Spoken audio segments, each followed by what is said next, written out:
and the Tech Guard. And there's the Meat Bags, the Ardnobs, and the Scolopurgenum. There's the Accidental Video Post, wearing robes that hide the horrors beneath, and Tau Pinup Girls. There is the Feeling No Pain, the Alphabet Omega, and the dildo shaped like a thunder hammer, the Holy Pounder. Oh my god, why? Okay. That response That is card still feel makes you uncomfortable? Um, I bet The one I that get got me was uncomfortable Alphabet when she Omega. sees one in real life. Christine, I tagged you in a reblog. Oh, you would. Great, another blank event.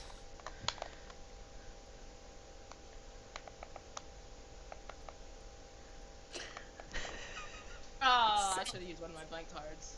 Oh, But I did. Hi, salty, salty little tech priestess.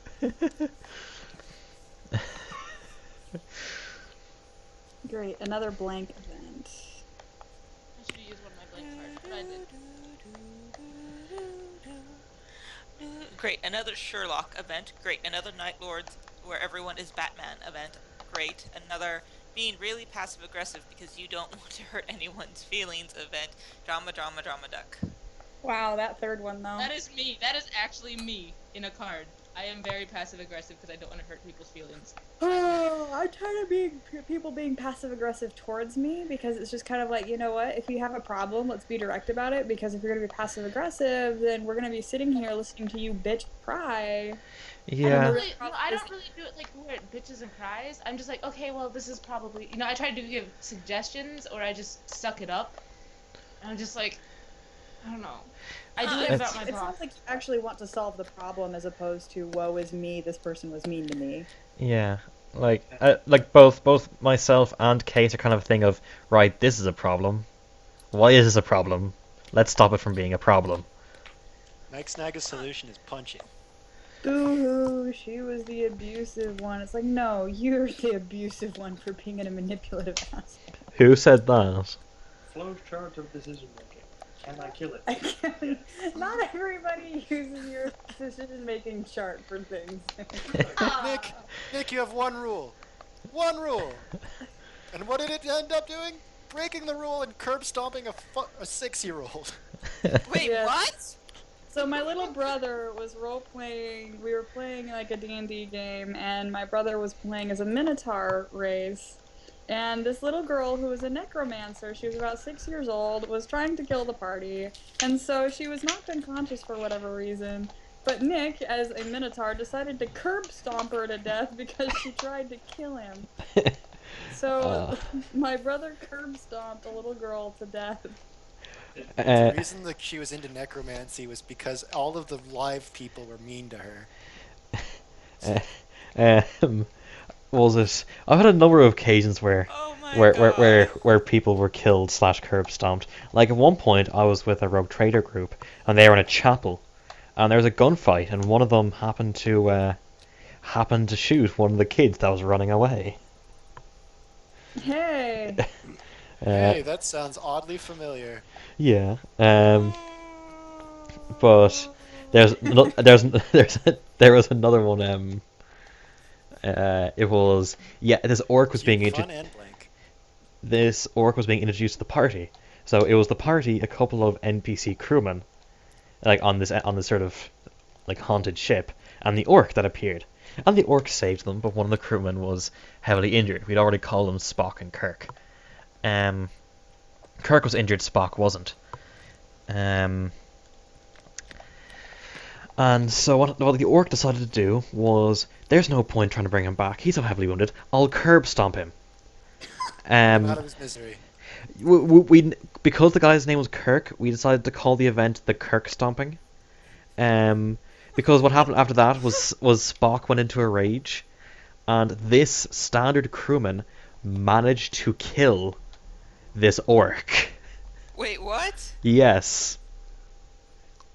In melee. How did you fail so much? Very careful rules. Nick says, by the way, that he does have one rule, but he also knows that rules are meant to be broken. Kind of One like rule is lore don't is be a meant to dick. be broken, apparently. Kind of like what's meant to be broken? Lore. Why have lore? Lore is meant to be broken. The lore is meant to be broken is the worst sentence. Yes, Cybertronians don't actually have sparks. They run off marshmallows. Yeah, that's kind of universally accepted by now. Come on. And Decepticons aren't evil. They are actually one of the nicest organizations you've ever run into. In Shattered. Misunderstood. They're just misunderstood. That is literally half of the Transformers fandom. Yeah, anybody who roleplays on Tumblr as a Decepticon typically makes them into a really nice individual. And like super misunderstood. And then I think one of them, let's see, somebody roleplays Black Shadow. And I think they're like getting together with Alita 1. Black Shadow is a giant Decepticon, and Alita 1, woo, is basically the one that was Optimus Prime's girlfriend, basically. Mm. What the So- fuck? Why do This robots big- have girlfriends? Because Hasbro. Why do they have genders? Buy all our playsets and Well, toys? that is another thing entirely. If you want to learn about that, that's going to take me a little bit to explain. I'm leaving. Yeah. I must go now. My planet Not needs gonna- me. I'm not even going to address another fandom that has literally half the fandom violating the basic rules of, like, Which Well, fandom? almost Wait. all the fandom agrees that. Transformers. Apparently half of them that play, like, Decepticons are like, oh, they're just misunderstood. No! One thing about We have a for that. transgenders is it's kind of universally agreed that it's more like an opinion. That mechs and femmes are basically the same thing. They both have spikes, they both have valves. So Yeah. So is that why Tumblr's obsessed with them? Because they're gender fluid? They're also Yeah, a metaphor for communism, and Tumblr's obsessed. You know what's this study? Um. Feminism. Did someone just fall into their glass of water? Ecofeminism. It's the study of environmental issues and feminism, both blamed on male-dominant society. Google this. This is an actual thing. I'm not. Ecofeminism. I am not googling any of this garbage. Eco. I'm gonna go one better. I'm gonna Tumblr search it. Oh my god! Please kill me. Ecofeminism. I appreciate, like, finally being allowed to drink my water without choking on it. Well, that sounds fake. I've had to say that to Mechanicus Big Game Hunter a lot as she's explaining orc biology to an orc. Wait, what? I like Big Game Hunter. Yeah, but she's explaining, like, she took a blood sample from me and was studying it, and she's saying all of these things that she found in the blood, and I'm like, it's all I know. true, but I can't let her know this. So I keep saying, well, that seems fake. That sounds fake. Why would blood grow? Um. It seems totally fake. Okay, so I want to read an excerpt from Maria Mize and Vandana Shiva's Ecofeminism. Can I not? No. Please? Time for a dramatic. well, you could also play a card. Yeah. Uh, What's with all the stomping? Dang. okay, I want to summarize it Are then. you really? Seriously? What? Really Yes, gonna? he is. Okay. Okay. No, because you said okay, I want to read the full thing now. God, I hope you die. Shut up and die. In the early phases of colonization, the white man's burden consisted of the need to civilize the non-white peoples of the world. This meant, above all, depriving them of their resources and rights. In the latter phase of colonization, the white man's burden consisted of the need to develop the third world, and this again involved depriving local communities of their resources and rights. We are now on the threshold of the third phase of colonization, in which the white man's burden is to protect the environment, and this too involves taking control of rights and resources. I'm The gonna sal- go to hell. The salvation of the environment cannot be achieved through the old colonial order based on the white man's burden. The two were ethically, economically, and epistemologically incongruent. Oh my god. Thanks, Jake. Somebody Tumblr searched ecofeminism and then read one of the posts to us. This is your fault. Well, no, not just one of the posts. One of the quotes from the book Ecofeminism. Oh, there's a book called Ecofeminism. I'm not The Emperor does not protect. You're learning quick. I can hear the salt disappearing. No, actually, I don't care at all. I don't even blank. Smiley face with many chins. This is the perfect card for Christine right now. I don't even give a shit that you.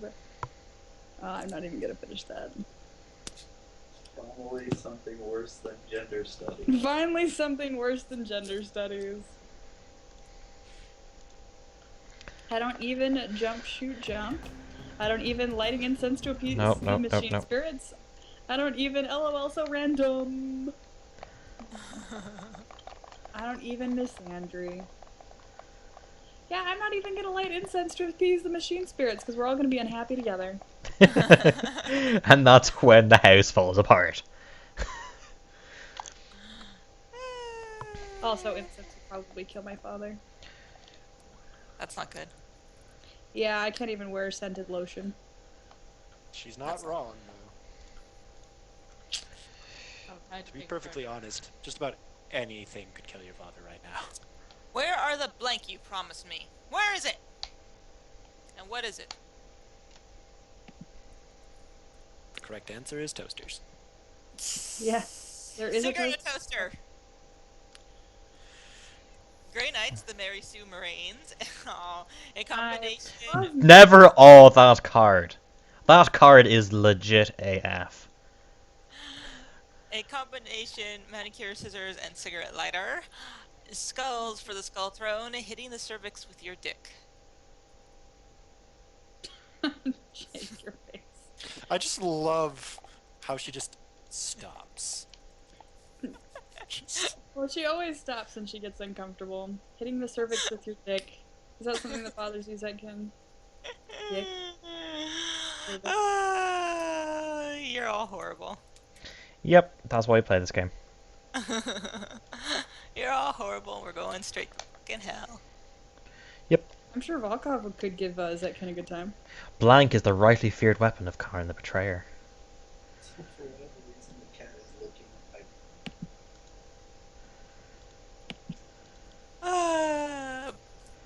We've established that that cat's dumb as rocks. She was just sitting on the couch and crying like a little bitch earlier.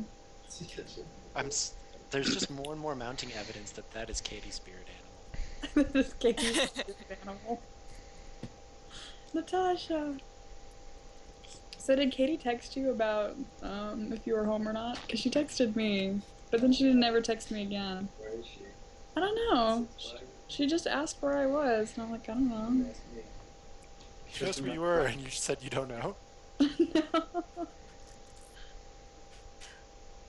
No, she asked me, are you home? And I said yes. And then she asked who else is home, and I told her Nick and Jake, I think. And she's like, okay. And then, thank you, and that was it. Like, she didn't text anything after that. And that was 2 hours ago. So, who is the rightly feared weapon of Karn the Betrayer, Case? Because you're taking your sweet-ass time. You shut your whore mouth. Um,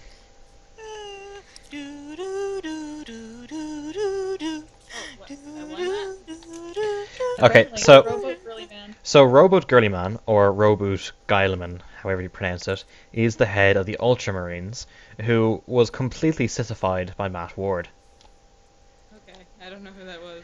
Matt Ward was one of the writers for Games Workshop, and he ruined everything. Oh, is he the one that made the ones that you said were Mary Sue? Oh, the Grey Knights, yes. He did make the Grey Knights. He also made the Ultramarines, the biggest Fruits of the Loom.